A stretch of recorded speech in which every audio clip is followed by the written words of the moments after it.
তো অনেকেই ভাবে সেলফ ডিফেন্স শিখলে সে স্ট্রিট ফাইটে জিতবো। রিয়েলি? তো এটার উত্তর হচ্ছে না। তুমি সেলফ ডিফেন্স শিক্ষা তুমি স্ট্রিট ফাইটে জিততে পারবা না, কারণ সেলফ ডিফেন্স স্ট্রিট ফাইটে কোনো কাজে আসে না আসলেই। কারণ এটার বেশ কিছু রিজন আছে না পারার।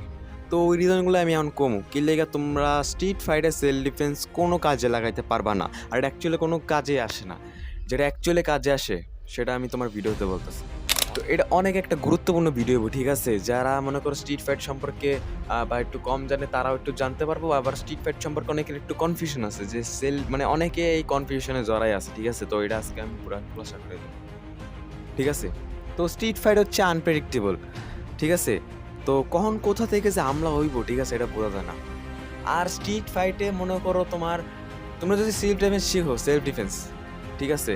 তো সেলফ ডিফেন্স শেখার পর তোমার সেলফ ডিফেন্স চলে একটা প্যাটার্নে তোমরা সেলফ ডিফেন্স শিখবা। কিন্তু তোমার স্ট্রিট ফাইটে তোমার কেডা কোন প্যাটার্নে তোমার সেলফ ডিফেন্স, মানে কেডা ওই প্যাটার্নে তোমার অ্যাটাক করবো তোমার মনে হয়?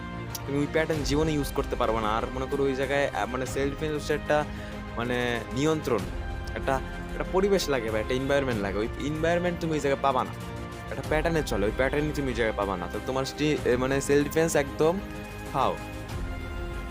তো এই জায়গায় একের বিপক্ষে অনেকজন, বহুজন। কারণ স্ট্রিট ফাইটে ক্লাসে তোমার শেখানো হয় একজনের সাথে সেলফ ডিফেন্স, ঠিক আছে? একজনের সাথে কীভাবে তুমি সেলফ ডিফেন্স মানে অ্যাপ্লাই করে বাঁচতে পারবা। কিন্তু তোমার বিপক্ষে তো একজন থাকবে না, থাকবে হলো গিয়ে 4-5 জন। তখন তুমি কি করবা? হ্যাঁ, তখন তুমি একটা জিনিসই করতে পারবা, সেটা হচ্ছে আফসোস। হায় আল্লাহ, আমি কি লেগে সেলফ ডিফেন্স শিখলাম, এইটাই। তারপর হচ্ছে তোমার সেলফ ডিফেন্সে তোমার যে মেইন হচ্ছে তোমার, তারপর হচ্ছে ওয়েপেন্স। হুম, তোমার মনে করো সেলফ ডিফেন্স ক্লাসে কোনোদিন রিয়েল অস্ত্রের সাথে মানে প্রশিক্ষণ দেওয়া হয় না। আর ওই জায়গায় তোমার ছুরি নিয়ে আসতে পারে, কাঁচি নিয়ে আসতে পারে, লাঠি, মনে করো বহুত অস্ত্রের অপশন আছে। যদি ওগুলো নিয়ে আসো তখন তুমি কি করবা? ঠিক আছে, ওয়েপেন্সও নিয়ে আসতে পারে। ও তোমার তো কই আনবো না যে আমি এটা আনবো ভাই, চুপে চাপে সব চুপে চাপে, ঠিক আছে? যারা রিয়েল স্ট্রিট ফাইটার তা করতে তুমি জীবনও, মনে করো অনেক মার্শাল আর্টিস্টরাও আছে যারা স্ট্রিট ফাইটার হাতে মাইর খায়।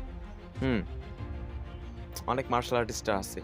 এখন তুমি কবা ভাই তাহলে আপনার একটা কাহিনী কন, যে আপনার কোনো স্ট্রিট ফাইট এক্সপিরিয়েন্স নাই, আপনি কি কোনোদিন মাইর খেয়েছেন? ভাই দেখো, এটা আমি যেটা সত্যি কথা একদম অনেস্টলি একটা কথা কই, মনে করো আমি মার্শাল আর্ট শেখার আগে, হুম, মার্শাল আর্ট শেখার আগে খাইতাম। সত্যি কথা, মানে মার্শাল আর্ট শেখার আগে একবার মাইর খাইছিলাম, ঠিক আছে? যখন আমি শিখি না, কিছু পারতাম না, তখন আমি অনেক দুর্বল ছিলাম, মনে করো। আর যেটা বলতে চাইতেছি অ্যাকচুয়ালি যেটা কাজে আয়, ঠিক আছে? আর এখানে মেইন একটা জিনিস আছে স্ট্রিট ফাইটের সময়, খুবই একটা গুরুত্বপূর্ণ জিনিস সবারই হয়, এটা হচ্ছে ফিয়ার অ্যান্ড প্রেশার, মানসিক চাপ আর ভয়। এই একটা জিনিসের কারণে অনেকেই ফাইট করতে পারে না, থাইমা যায়, পুরো জমা যায়, ফ্রিজ হয়ে যায়। ফাইটের সময় পুরা ফ্রিজ হয়ে যায়, তখন দেখো তোমার সামনে অপোনেন্ট হচ্ছে 4-5 জন, ঠিক আছে? আর তুমি একা। ওরা তো ভয় পাইবো না, ভয় পাবা তুমি তো, মানে এটা ন্যাচারাল, হিউম্যান বডির একটা ন্যাচারাল রিয়েক্ট, ঠিক আছে? যে তুমি ভয় পাবা, এটা স্বাভাবিক ভাই, এটা মাইনে নিতে হবে, এটা ভয় পাবা, কিন্তু ভয়টাকে তোমার কন্ট্রোল করতে হবে। যারা বিগিনার তাও কাছে এটা অনেক কিছু, অনেক বড় কিছু, ওরা এটার জন্য প্রস্তুত না, মেন্টালি একটা প্রিপারেশন আছে, তো ওরা এটাকে মানে কন্ট্রোল করতে পারবো না। আর যারা একটু মানে ইন্টারমিডিয়েট, তারা পারলেও পারতে পারে, কিন্তু এটাও অনেক টাফ হয়ে যায়, ঠিক আছে? মানসিক চাপ এটা তুমি কোনোভাবে কমাইতে পারবা না, এটা তোমার অনেক মেডিটেশন, আবার তুমি যদি অনেক প্র্যাকটিস করে থাকো, তোমার একটা নিজের প্রতি একটা কন্ট্রোল আসা যায়, ঠিক আছে? তো ভাই দেখো, মেইন মার্শাল আর্টের মনে করো সেলফ ডিফেন্স হচ্ছে তোমার সবচেয়ে বড় সেলফ ডিফেন্স, ঠিক আছে? বাস্তবতা একদম রিয়েলিটিতে বলতেছে, সবচেয়ে বড় সেলফ ডিফেন্স হচ্ছে ওই জায়গাতে পালাই যাও। আরে হ্যাঁ ভাই, ওই জায়গাতে পালাই যাও, এটা শুনতে একটা মানে হাস্যকর মনে হলে কিছু করার নাই ভাই, ওই জায়গায় পালাই যাও। এটা হচ্ছে একটা রিয়েল মার্শাল আর্টিস্টের একটা প্রতীক। একটা মার্শাল আর্টিস্ট যদি ফাইট করতে পারে ওই জায়গায়, ওই জানে যে আমি ওই জায়গায় ফাইট করতে পারবো, আমি 4-5 জন একলাই মানে লটকা লাইতে পারবো, এটা লেটা করে এলাম, কিন্তু একটা রিয়েল মার্শাল আর্টিস্ট কোনোদিন এই জায়গায় ফাইট করবো না। ওই জায়গা থেকে ওই চলে আসবো। আর মনে করে চলে আসা সবচেয়ে বেস্ট ডিসিশন, এটা তোমার যদি মনে হয় এটা খুবই একটা খারাপ ডিসিশন না, এটা খুবই তোমার জীবনে খুবই একটা ভালো ডিসিশন।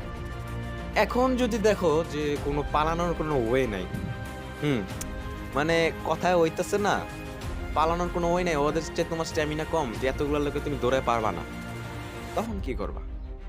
তবে দেখো, তখন তোমার নিজের স্কিল তো দেখানোই লাগবে, কিছু করার নাই ভাই। এখন তুমি আটকে গেছো, তখন তুমি নিজের স্কিল দেখাবা। ঠিক আছে, পাঞ্চ করবা, তো তখন যেটা কামে আসবে, অ্যাকচুয়ালি তখন যেটা কাজে আসবে ওটা হচ্ছে তোমার স্ট্রাইকিং। এছাড়া আর কিছু কাজে আসবে না। যদি তোমার স্ট্রাইকিং পাইরা থাকো তাইলে তুমি ওই জায়গাতে বাঁচতে পারবা, নাইলে বুঝতেছো তো কি হইব। তো স্ট্রাইকিং এ তুমি শিখতে পারো পাঞ্চ, এলবো, নি, কিক, অনেক অপশন আছে। তুমি মার্শাল আর্ট যদি শিখতে চাও তো আমার এই চ্যানেলটারে সাবস্ক্রাইব করতে পারো। এই জায়গায় আমি মার্শাল আর্ট শিখাই। মার্শাল আর্টে মূলত boxing, Jeet Kune Do, the way of intercepting fist or foot. তো মানে আমি জিতকুন্ডো তো শিখাই না, মানে এত এখনো ধরি নাই আর কি। মানে মূল মার্শাল আর্টের তোমার প্রিন্সিপাল শিখাই আর কি, মানে শিখাইতেছি আপাতত। তো জিতকুন্ডা মানে আমি শিখতেছি, শিখাইছি প্রায়, মানে আমি শিখতেছি আর কি জিতকুন্ডো বলতে গেলে। তো এমন আছে স্ট্রিট ফাইটে। তো স্ট্রিট ফাইটে আসলে মানে সেলফ ডিফেন্স কোনো কাজ আসে না ভাই, তোমরা তো বুঝতে পারছো। আর তোমার কাছে সেলফ ডিফেন্স শিখায়, ঠিক আছে, একটা প্যাটার্ন ফলো করে, তুমি দেখবা একটা প্যাটার্ন ফলো হয় এইভাবে, এমনে গ্রাব করে, পরে এমনে ধরে, মানে একটা প্যাটার্নে চলে। কিন্তু স্ট্রিট ফাইটে ওরকম প্যাটার্ন পাবা না, কারণ ওরকম এনভায়রনমেন্টই পাবা না। কারণ অনেক স্ট্রিট ফাইট অনেক চিপাগুলিতে হয়, ঠিক আছে, স্ট্রিট চিপাগুলিতে হয়, বেশিরভাগ চিপাগুলিতে হয়। তুমি সুযোগই দিব না ওরা তোমার। আচ্ছা, ওরা কি তোমার মানে টাইম ওয়েস্ট করতে হবে? যারা তোমার অ্যাকচুয়ালি মারতে যাবো, ঠিক আছে, ওরা কি তোমার প্রথমে ওই ওই পদ্ধতিতে গলা ধরবো, এমনি করবো, তো তুমি এমনি করো এমনি করো, তোমার এই সুযোগ দিব তো, মানে তোমার ডাইরেক্ট ধরে একদম মানে একদম মস্কে লাগবে পুরো। ওই সুযোগ পাবা না। তো যারা অ্যাকচুয়ালি কাজে আসবে ওটা তুমি দৌড় মারো। প্রথমে তো দৌড় মারবা, প্রথমে তো তুমি কথার মাধ্যমে। আর সবচেয়ে বড় জিনিস কি, অ্যাভয়েড করে ভালো, উচ্চ ফাইটিং অ্যাভয়েড যত করতে পারবা অতই ভালো। কিন্তু দেখতেছো যে লাস্টে কোনো অপশন নাই, একটা অপশনও খোলা নাই, তখন তোমার এই স্কিল দেখানোর পন্থা, মানে এই পথটা তুমি অবলম্বন করবা, ঠিক আছে, এছাড়া না। ঠিক আছে, একটা রিয়েল মার্শাল আর্টিস্ট কোনোদিন মনে করো ফাইট সবসময় এড়িয়ে চলে। আর ওই আমার কথা বলতেছিলাম যে মার্শাল আর্ট শেখার পর বুঝছো, আমি কোনোদিন ফাইট করিনি এখন পর্যন্ত, কোনোদিন ফাইট করিনি। একটা করছিলাম মার্শাল আর্ট শেখার পর, একটা করছিলাম, আমাদের ওর অবস্থা খুব খারাপ হয়ে গেছে, আমি যেটা সত্যি কথা বলি। 1v1 করছিলাম। আর মনে করো অনেকেই বুঝছো ওই তোর মার্শাল আর্ট শেখার পর একটা কনফিডেন্স হয়ে যাবো, তখন তুমি কনফিডেন্সের সাথে একটা কথা বলতে পারবে, কথা শুনে মানুষ ভয় পেয়ে যাবো, ঠিক আছে। তো দেখো, তুমি অনেক ক্যারাটে স্কুলে আছে যে বিভিন্ন মার্শাল আর্ট আছে যেখানে তোমার মানে নিজের উপরে কন্ট্রোল আনা শেখায় না, পরে প্লাস তোমার কিভাবে স্ট্রিট ফাইটে মেইনলি ওগুলা মানে কিভাবে নিজের প্রতি কন্ট্রোল আনা যায়, মানে কিভাবে মানসিকভাবে প্রিপেয়ার থাকা যায়, ওটা তোমার কোনোদিন শিখাইবো না। তুমি যেটা স্ট্রিট ফাইটের লেগে একটা স্পেসিফিকলি মার্শাল আর্ট শিখতে চাও, যেটা অরিজিনাল মানে স্ট্রিট ফাইট অরিজিনালি কাজে আসবে, ওটা হচ্ছে অনলি অন জিত কুন্দো, ঠিক আছে। কারণ ওইটা স্ট্রিট ফাইটার লেগে বানানো হয়েছে। ব্রুসলি ওইটা হচ্ছে 1969 সালে ওইটা স্ট্রিট ফাইটার লেগে বানাইছে। ওটা 1969 সালে আবিষ্কার করছে Jeet Kune Do, the way of the intercepting fist or foot. তো এটা তোমরা শিখতে পারো। ইয়াপ, তো আজকে এই পর্যন্ত ছিল যে সেলফ ডিফেন্স সম্পর্কে অনেকেই হয়তো অনেক কনফিউশনে ছিল।